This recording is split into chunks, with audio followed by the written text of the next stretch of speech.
É sério isso? Olha só, mais um podcast do quadro É Sério Isso? Do Deixe Quieto. E a gente vai conversar hoje um pouco sobre política. Será que dá certo? Será que as pessoas não vão confundir as ideias com as questões pessoais? Você discorda da pessoa? Você discorda da ideia? Quando você discute sobre o indivíduo ou sobre as ideias dele? Olha aí, como é difícil isso. E para fazer isso a gente precisa de uma cervejinha para ajudar a descer, mas também de um franguinho. Que tal? Cerveja, Raf, frango no pote. As duas coisas para que a gente possa bater esse papo hoje. Vamos lá? E aí? Vem a vinheta!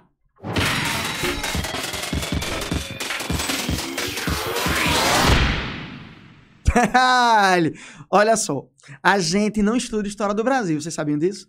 A gente finge, né? Isso eu acho que isso é uma coisa articulada para que a gente não possa ter uma consciência política, uma consciência de cidadania. Aí a gente finge que história do Brasil, que estuda história do Brasil. Por outro lado, a gente está muito preocupado lá com os fenícios, com os persas, com os gregos, com os romanos, com Carlos Magno lá, mas história do Brasil mesmo, nada. História da América, menos ainda. História que venha a ser algo significativo para o exercício da nossa cidadania dentro dos nossos contextos cotidianos de aprendizagem, tem não, gente. Tem não. Eu me lembro quando eu estudava no colégio, na época ainda do Paleolítico, a gente tinha 4 bimestres. A gente só estudava história republicana no 4º bimestre, que era quando a gente tinha germes. Aí depois tinha férias, aí tinha não sei o quê, aí era recuperação. Era exatamente a parte mais importante de história do Brasil que a gente não conseguia aprender. E isso acaba gerando uma série de situações problemáticas, sabia? De ignorância. Principalmente quando as pessoas falam daquilo que não entendem. Ou as pessoas pegam as informações que outros deram, já dentro de uma análise, de uma interpretação, e você acaba conversando besteira. Olha só. Um dos mais importantes presidentes da história do Brasil, gostando ou não, é Fernando Henrique Cardoso. Gostando ou não, porque Fernando Henrique é um intelectual. Esse intelectual, inclusive ele é doutor honoris causa por Sorbonne, a Universidade de Paris. Ele é um dos mais importantes sociólogos do Brasil. Agora, qual é o problema? Quando ele assume a presidência de um país quebrado, de um país frustrado com aquilo que se achava que seria o início da nova república sem corrupção, com desenvolvimento econômico, estabilidade social, com toda aquela ideia que a Constituição de 88 era o grande símbolo de reconstrução social e política do Estado brasileiro, Fernando Henrique toma um caminho para estabilizar a economia a partir do Plano Real de pancada econômica, né? Essa pancada econômica foi diminuir o Estado brasileiro.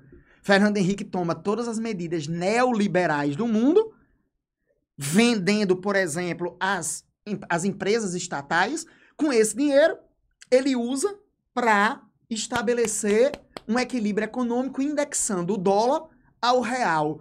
É nessa época que a gente começa a comprar coisas, né, a comprar produtos importados, que eles tinham preço nivelado com o real. Mas isso por quê? Porque ele pegou o real, que ele vendeu as estatais brasileiras e jogou no mercado, forçando uma diminuição do valor da moeda norte-americana. E com isso você aqueceu a economia, com isso você dinamizou a economia, abriu-se novos negócios, só que teve um custo. Esse custo, ele foi social. As universidades não tinham nem papel higiênico. Quanto mais papel pra gente fazer prova. Não tinha. É a minha época, viu? Posso falar com consciência de causa. Os funcionários públicos não recebiam nada. No segundo mandato, é que Fernando Henrique, reestruturado o Estado brasileiro, vai criar uma série de elementos que estão ligados ao que hoje nós conhecemos como Enem, Bolsa Família. Há uma campanha muito grande contra a fome. O segundo governo de Fernando Henrique é um governo, sim, que há uma preocupação com as condições sociais, econômicas da população pobre. Muito daquilo que o PT vai fazer posteriormente veio da política de Fernando Henrique a partir do PSDB. As pessoas entendem o PSDB como um partido de esquerda. Eu mesmo já vi isso várias vezes. Fernando Henrique, ele não é inimigo de Lula. E nem foi nunca inimigo de Lula. Ele foi adversário político de Lula durante as eleições que ele ganhou e derrotou Lula. O Lula desse período era um Lula de discurso consideravelmente agressivo, era o Lula sindicalista, barbona, cabelo grande, dizendo que ia fazer lá reforma agrária, que ia aumentar o salário mínimo em 100%. Era o discurso que se tinha ali do Partido dos Trabalhadores nos anos 70, nos anos 80 e início dos anos 90. Lula, que é o de hoje, que a gente conhece, ele foi completamente modificado plasticamente. Roupa, discurso, a maneira dele falar, o corte do cabelo, a barba feita, a própria esposa dele levou lá um banho de loja para ser apresentada aos grandes empresários.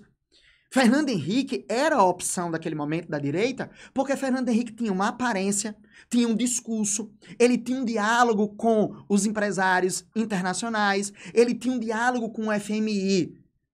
FMI, sim, a dívida externa, criada lá pelos militares nos anos 60 e 70. Quando todo mundo fala do milagre econômico, parece que se esquece da década perdida dos anos 80, que foi a dívida que o Estado brasileiro teve com os bancos internacionais privados, americanos e europeus. Fernando Henrique começa a pagar essa dívida. Fernando Henrique se compromete com esse pagamento. É aí onde se olha para o Brasil com outro olhar. É Fernando Henrique que cria o remédio genérico. É ele que quebra determinadas patentes para que os remédios de uso comum caiu, mas voltou. Eu botei. Mas é isso mesmo, ao vivo. E eu não vou refazer, porque para refazer tudo isso aqui, para quem não tá vendo, só escutando, porque o microfone caiu agora. Eu derrubei o microfone. Porque se eu for desfazer, a gente vai gastar mais meia hora e não tem edição. Então vai ficar assim. Espero que gostem. Se não gostarem, não olhem, só escutem, que aí ninguém vai saber. Mas voltando, Fernando Henrique Cardoso, ele que cria os remédios genéricos, os remédios de uso comum, de uso cotidiano, é no governo dele que você tem a quebra das patentes dos grandes laboratórios, o que faz um barateamento. Por outro lado, é ele que cria a cachaça. Você sabia disso?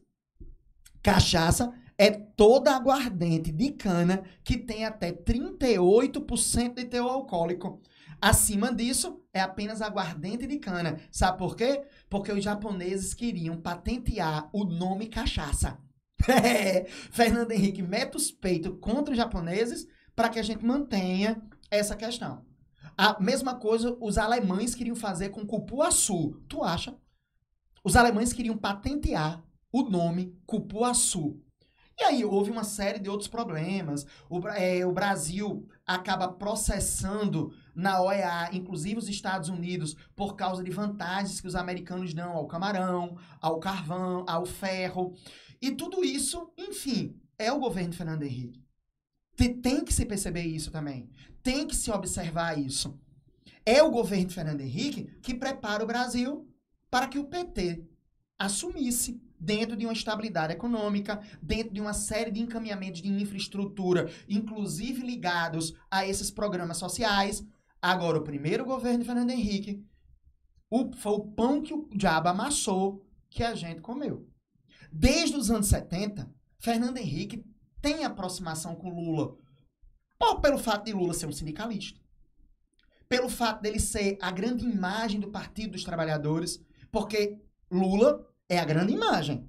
Mas, ideologicamente, quem pensou o PT foram indivíduos intelectuais e altamente intelectualizados, gente.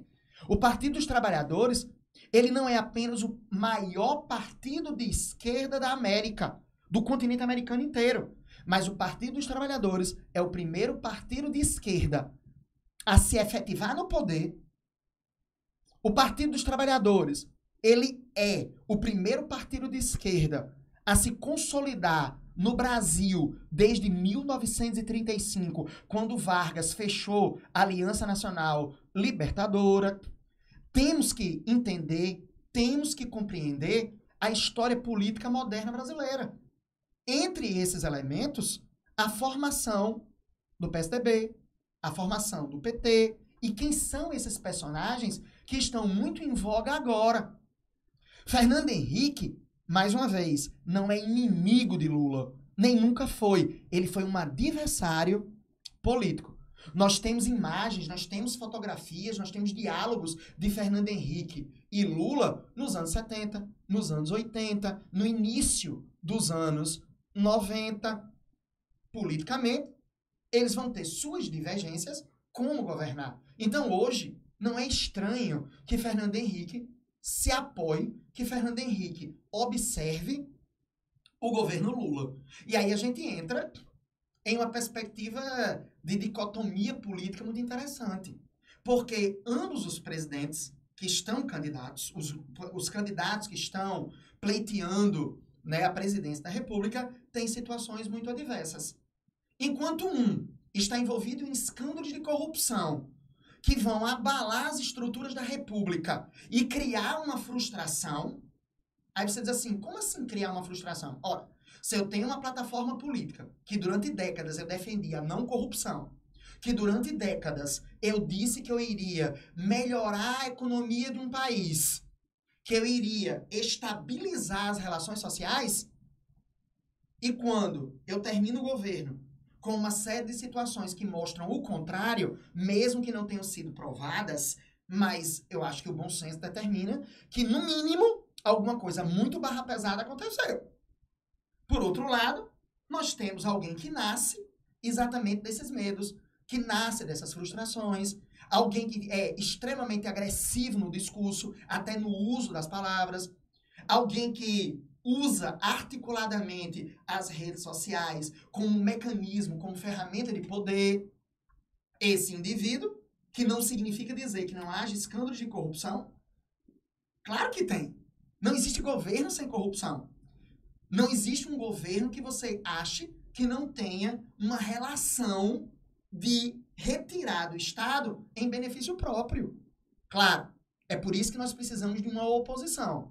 Essa oposição de direita ou de esquerda, seja ela qual for, ela é necessária, porque é ela que vai apontar o dedo para os erros. É ela que vai fazer com que o governo não ache que possa fazer o que quiser, como quiser, do jeito que quiser.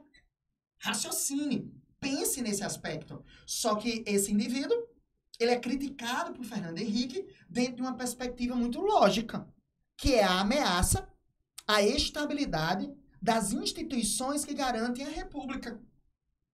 Olha só, você não precisa concordar com o que o STF faz. Você não precisa concordar com os posicionamentos dos ministros do STF. Concordo, beleza. Mas o que é que você tem que lembrar? Que o STF só faz o que faz porque o parlamento brasileiro, desde 1988, permitiu. Você sabia disso? A Constituição de 88, o nosso Congresso, a Assembleia Legislativa e os nossos senadores, eles estabelecem aquilo que o STF pode fazer. Não é o judiciário que acordou um belo dia e se apregoou desse todo poder que a gente vê, não. Você pode não concordar. E eu entendo, porque eu mesmo não concordo. Mas tem um detalhe. O STF só faz o que faz porque a Constituição de 88 permitiu. Porque o Congresso Nacional permite. Se você não concorda, então você mude o Congresso. Se você não concorda, você mude a lei. Aí tudo bem. Entende como às vezes nós somos facilmente manipulados? A resposta não é fechar o STF. A resposta não é fechar o Congresso Nacional. A resposta é alterar suas composições, inclusive do ponto de vista legal, porque a Constituição permite que haja a alteração. Já parou para perceber isso? Então, o que Fernando Henrique estabelece é uma crítica, é um medo sobre alguém que fala contra as instituições. Então, não é uma ausência de posicionamento que eu estou trazendo para você. É um posicionamento, sim. E é um posicionamento mostrando, indicando as falhas de um, as falhas de outro. Ora, se a economia, ela, para a elite, ela está mais estável com o atual presidente, está. Você vai dizer que não está? Que a inflação, ela está tendo a sua tendência de controle? Está. Mas existe um custo social muito grande para isso. E quem paga esse custo social não é o mais rico. É o pequeno empresário, é o pobre.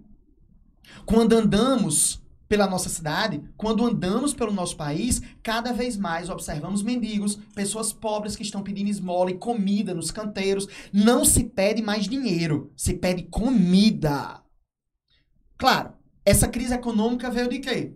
Ora, de um Estado que gastou muito mais do que poderia ter gasto. Não houve equilíbrio. Se você gasta mais do que tem, nós temos um problema. E é esse problema que foi causado pelo governo anterior. Não é apenas uma corrupção. A corrupção é um problema moral aí. A corrupção é um problema ético. A corrupção é algo que afetou as instituições econômicas brasileiras em âmbito internacional, que criou uma situação muito difícil para a Petrobras. Ora, é muito tolo alguém achar que o combustível está diminuindo simplesmente porque a economia internacional se alterou. Não. Não. Há uma interferência direta do governo para que você tenha uma diminuição desse combustível. Claro, quando as eleições acabarem, aí a gente vai ter uma percepção muito boa sobre o que é o aumento desses combustíveis. Então, pense aqui comigo. A direita e a esquerda, elas são muito importantes ideologicamente, porque elas são contraposições, elas são uma dialética. Nós precisamos sim disso. Claro que precisamos. Mas a direita e a esquerda, ideologicamente, se compõem a partir de narrativas, de discursos. Eles não são necessariamente certos. Muitas vezes, eles omitem determinadas informações para consolidarem outras informações. Não é plausível que nós tenhamos um presidente da República que se comporte de maneira a dar instabilidade internacional a um país como o Brasil. E você também não pode achar que a única representação da direita que existe é o atual presidente. Como você não pode achar que a única representação da esquerda que existe, que vai existir, é o Partido dos Trabalhadores ou é o nosso ex-presidente Luiz Inácio Lula da Silva. Existem outras expressões da direita, existem outras expressões da esquerda que devem ser observadas. Mas a polarização nossa sobre elas impede de a gente observar aquilo que estão fazendo com a gente, as manipulações informacionais. Você dizer que não houve corrupção no governo do PT, porque nada foi comprovado, é querer passar a conversa em mim. Por outro lado, você achar que discursos com uso de palavras, com expressões sobre a homossexualidade, sobre a questão dos problemas sociais, sobre a questão da fome, sobre a questão do aborto, não é simples, é também complicado. Porque isso leva as pessoas a naturalizarem a violência contra o outro.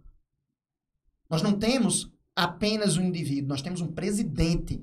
E a posição de alguém que você dá confiança em milhões de votos não é qualquer um. Nós não precisamos ser partidários. Os partidos são importantes. Quem quer se filiar não é um problema, só que a sociedade civil, ela tem outras maneiras de organização e de questionamentos.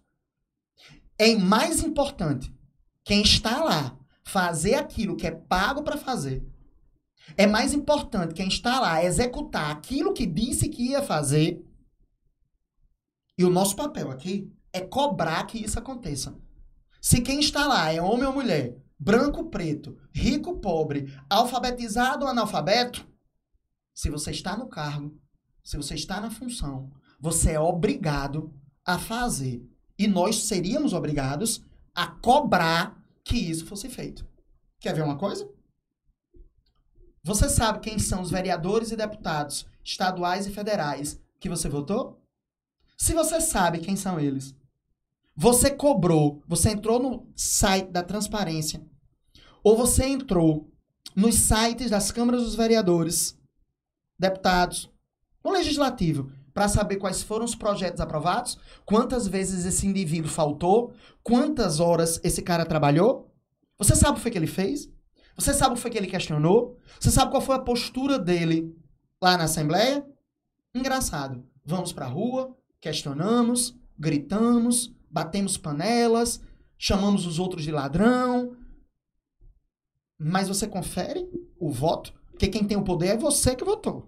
Quem tem o poder é você que foi lá e determinou.